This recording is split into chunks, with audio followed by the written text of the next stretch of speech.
नमस्कार, आप देख रहे हैं एबीपी गंगा। मैं हूं स्नेहलता और यूपी में चुनाव नजदीक हैं। इसी क्रम में प्रधानमंत्री नरेंद्र मोदी लगातार यूपी के दौरे पर हैं। इसी क्रम में आज प्रधानमंत्री ने सिद्धार्थनगर और वाराणसी का दौरा किया। दोनों जिलों में जाकर कई सौगातें दी। सबसे पहले बात कर लेते हैं प्रधानमंत्री मोदी के सिद्धार्थनगर दौरे की। पीएम मोदी ने सिद्धार्थनगर में 2329 करोड़ रुपए की लागत से बने यूपी के 9 मेडिकल कॉलेजेस का आज उद्घाटन कर दिया। उद्घाटन किए जाने वाले 9 मेडिकल कॉलेजेस की अगर हम बात करते हैं तो ये मौजूद हैं सिद्धार्थनगर में, एटा, हरदोई, प्रतापगढ़, फतेहपुर, देवरिया, गाजीपुर, मिर्जापुर और जौनपुर। इन जिलों में नए मेडिकल कॉलेज की शुरुआत है। मेडिकल कॉलेजेस के उद्घाटन कार्यक्रम में यूपी की राज्यपाल आनंदीबेन पटेल, मुख्यमंत्री योगी आदित्यनाथ और साथ में केंद्रीय स्वास्थ्य मंत्री मनसुख मांडविया भी मौजूद रहे। एटा, हरदोई, प्रतापगढ़, देवरिया, गाजीपुर, मिर्जापुर, फतेहपुर और जौनपुर के मेडिकल कॉलेज। तो प्रधानमंत्री मोदी ने सिद्धार्थनगर में संबोधित करते हुए जनसभा को सीएम योगी की तारीफ की, कहा कि उनके काम सराहनीय हैं और इसके साथ उन्होंने क्या-क्या कहा, आप भी सुनिए। आज यूपी के लोग ये भी देख रहे हैं कि जब योगी जी को जनता जनार्दन ने सेवा का मौका दिया तो कैसे उन्होंने दिमागी बुखार को बढ़ने से रोक दिया। इस क्षेत्र के हजारों बच्चों का जीवन बचा लिया। प्रधानमंत्री ने अपने संबोधन में विपक्ष पर भी करारा प्रहार किया है। सपा पर बिना नाम लिए पीएम ने किस तरीके से वार किया है, जरा आप भी सुनिए। पहले सरकार में थे वो वोट के लिए नहीं, डिस्पेंसरी की कहीं छोटे छोटे अस्पताल की घोषणा करके बैठ जाते थे। लोग भी उम्मीद लगाए रहते थे, लेकिन सालों साल तक या तो बिल्डिंग ही नहीं बनती थी, बिल्डिंग होती थी तो मशीन नहीं होती थी, दोनों हो गई तो डॉक्टर और दूसरा स्टाफ नहीं होता था। ऊपर से गरीबों के हजारों करोड़ रुपए लूटने वाली भ्रष्टाचार की साइकिल, ये भ्रष्टाचार की साइकिल 24 घंटे अलग से चलती रहती थी। अच्छा, इस दौरान प्रधानमंत्री ने पिछली सरकारों पर मेडिकल सुविधा को लेकर भी किस तरीके से आरोप लगाए। कहते हैं कि उपेक्षा हुई है उत्तर प्रदेश की जनता के साथ। क्या कहा, सुनिए। योगी जी की सरकार से पहले जो सरकार थी उसने अपने कार्यकाल में यूपी में सिर्फ 6 मेडिकल कॉलेज बनवाए थे। प्रधानमंत्री मोदी पूर्वांचल की भी बात करते हैं। कहते हैं कि पूर्वांचल की छवि पहले खराब होती थी, ऐसे देखा जाता था, लेकिन अब ये छवि लगातार सुधर रही है। जिस पूर्वांचल की छवि पिछली सरकारों ने खराब कर दी थी, जिस पूर्वांचल को दिमागी बुखार से हुई दुखद मौतों की वजह से बदनाम कर दिया गया, पूर्वांचल वही उत्तर प्रदेश पूर्वी भारत को सेहत का नया उजाला देने वाला है। और सिद्धार्थनगर के बाद बारी आती है वाराणसी की, काशी की, जहां प्रधानमंत्री पहुंचते हैं और इसके बाद यहां भी कई सौगातों का सिलसिला शुरू होता है। प्रधानमंत्री मोदी ने आत्मनिर्भर स्वस्थ भारत योजना का शुभारंभ किया। पीएम ने काशी को 28 परियोजनाओं की सौगात दी है। प्रधानमंत्री मोदी ने मोहनिया के मेहंदीगंज में एक जनसभा को भी संबोधित किया। इस कार्यक्रम में भी केंद्रीय स्वास्थ्य मंत्री मनसुख मांडविया, सीएम योगी मौजूद रहे। तो देखिए, काशी को भी सौगातें मिली हैं और समझिए कि किस तरीके से स्वास्थ्य का इस वक्त जो महकमा है उसे ध्यान दिया जा रहा है और उसके तहत लोगों तक योजनाएं पहुंचे, लाभ पहुंचे, इसके लिए एक योजना शुरू होती है। और यहाँ से सिर्फ उत्तर प्रदेश के लिए नहीं, देश भर के लिए एक ऐसी योजना जिससे आत्मनिर्भर स्वस्थ भारत की शुरुआत होगी, उसकी नींव रखी जाएगी। राष्ट्रीय स्तर पर इस योजना की आज शुरुआत हुई है।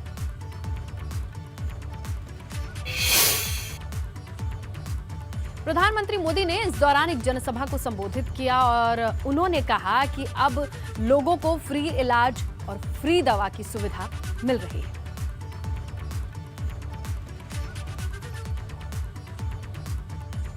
गांवों और शहरों में हेल्थ एंड वेलनेस सेंटर खोले जा रहे हैं, जहां बीमारियों को शुरुआत में ही डिटेक्ट करने की सुविधा होगी।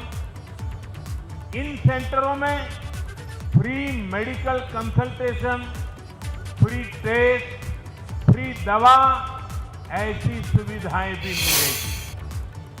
समय पर बीमारी का पता चलेगा तो बीमारियों के गंभीर होने की आशंका कम होगी। गंभीर बीमारी की स्थिति में उसके इलाज के लिए 600 से अधिक जिलों में क्रिटिकल केयर से जुड़े 35,000 से ज्यादा नए बेड तैयार किए जाएंगे। बाकी लगभग 125 जिलों में रेफरल की सुविधा दी जाएगी। यहीं पर प्रधानमंत्री मोदी कहते हैं कि अब हेल्थ सिस्टम को भविष्य के अनुरूप तैयार किया जा रहा है। और क्या कहा उन्होंने, वो भी हम आपको सुनवाते हैं। भविष्य में किसी भी महामारी से निपटने में हम तैयार हो, सक्षम हो, इसके लिए अपने हेल्थ सिस्टम को आज तैयार किया जा रहा है। कोशिश ये भी है कि बीमारी जल्दी पकड़ में आए, जांच में देरी ना हो। लक्ष्य ये है कि आने वाले 4-5 सालों में देश के गांव से लेकर ब्लॉक, जिला, रीजनल और नेशनल लेवल तक क्रिटिकल हेल्थ केयर नेटवर्क को सशक्त किया जाए।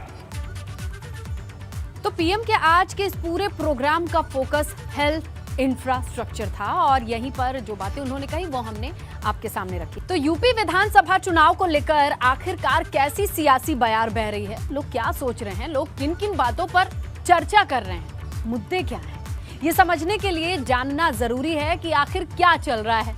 अब हम आपको लिए चलते हैं आगरा, अपने संवाददाता नितिन उपाध्याय के पास, जो सीधे आम लोगों से बात करेंगे और पूछेंगे कि 2022 चुनाव से पहले आखिर उनके मन में, उनके दिल में क्या चल रहा है।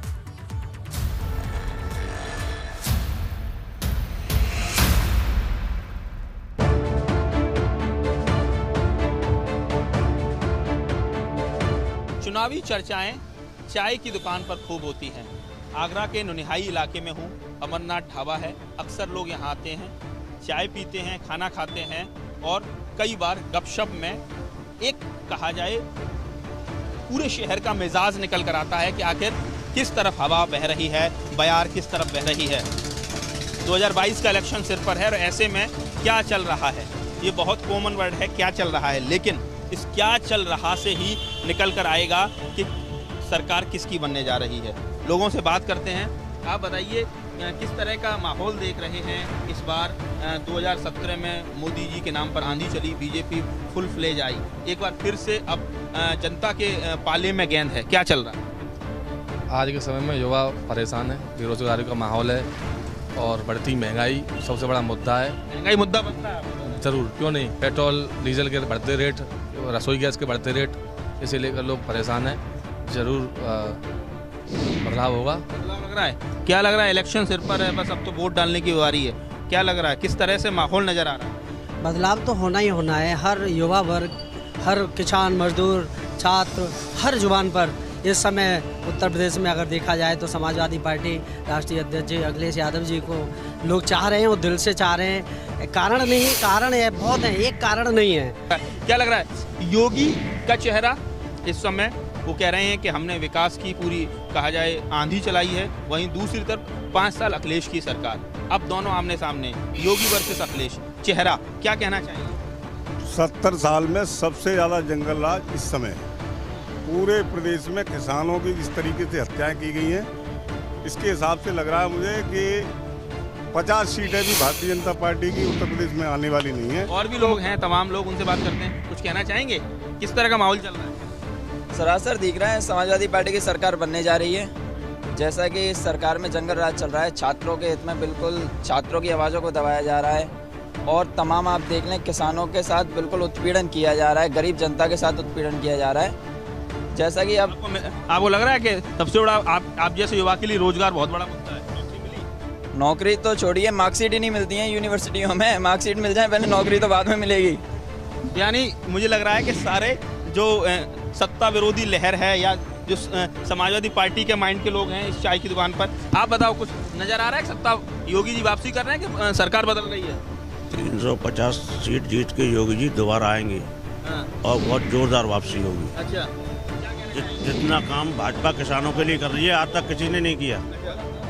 आप समझ सकते हैं कि किस तरीके से ज़्यादातर लोग कहीं ना कहीं सरकार की तमाम नीतियों के बाद उनमें एक आक्रोश है। महंगाई एक बहुत बड़ा मुद्दा ज़्यादातर लोगों में। आप बताइए सर, किस तरह का माहौल देख रहे हैं? लगातार टेलीविजन, अखबारों में चर्चाएं, चौराहों पर चर्चाएं, नुक्कड़ पर चर्चाएं, क्या लग रहा है? दोबारा योगी जी आ रहे हैं क्या, या बदलाव है? दोबारा योगी जी आ रहे हैं। किस तरह से, क्या क्या लग रहा है? पब्लिक कैसे, आप बताइए, एक आम आदमी के तौर पर कैसे, क्या क्या सरकार ने आपको दिया, कैसे राहत मिली, या किन चीज़ों को आपको लगता है कि ये इस सरकार में अखिलेश के बाद योगी जी सरकार? देखो, योगी जी, मोदी जी एक ऐसी चेहरा हैं कि जो देश में छाए हुए हैं और बहुत सी, ऐसा नहीं, सबका साथ सबका विकास लेके वो चल रहे हैं और इसमें किसी जात पात का भी वो नहीं है। कानून व्यवस्था को लेकर कैसे माहौल है? आपको लग रहा है कि कहीं आपकी ज़मीन पर कोई कब्जा हो रहा है? ये आरोप लगते रहे समाजवादी पार्टी में। इस सरकार में कोई भी ऐसा काम नहीं हुआ है। जो आरोपी, गुंडे, बदमाश जितने भी हैं वो सब या तो अंदर हैं या बाहर हैं। आपको लग रहा है दमदार वापसी? हाँ, दमदार वापसी हो रही, दमदार वापसी, दमदार। अंदर कहीं विकास हुआ है उसको हम देखना चाहते हैं। हम यहीं के स्थानीय निवासी हैं। नहीं, आपको लग रहा है सारी जातियों के लोग, सब लोग वोट करेंगे? हाँ भाई, जो पिछली बार भी किया है। सहमत हैं? देखिए, इनकी बातें पूरी तरह से हवाई हैं। ये जो कानून व्यवस्था की जो बातें कर रहे हैं, तो कानून व्यवस्था को लेकर हाथरसा कांड आपको याद होगा, कुलदीप सेंगर वाला मामला आपको याद होगा। कानून व्यवस्था के नाम पर जिस तरह से किसानों की हत्या की गई, ये आपको पता होगा। किसान इस समय देश की राजनीति का सेंटर पॉइंट बना हुआ है। आपको क्या लग रहा है कि किसान बहुत बड़ा, कहा जाए, चेंजिंग फैक्टर होने वाला है? किसान इस बार 2022 में सरकार बना भी सकता है और गिरा भी सकता है। इस समय सरकार को चाहिए कि किसानों के पास जाए स्वयं।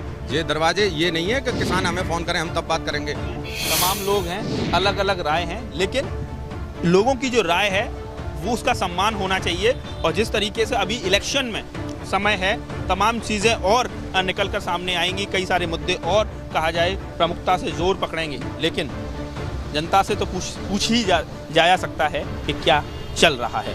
आगरा से नितिन उपाध्याय, एबीपी गंगा।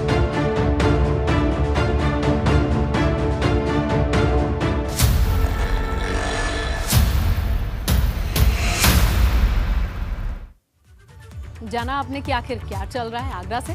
फिलहाल न्यूज़ एट 4 में इतना ही, लेकिन खबरों पर लगातार हमारी नजर बनी हुई है। आप भी बने रहिए एबीपी गंगा के साथ।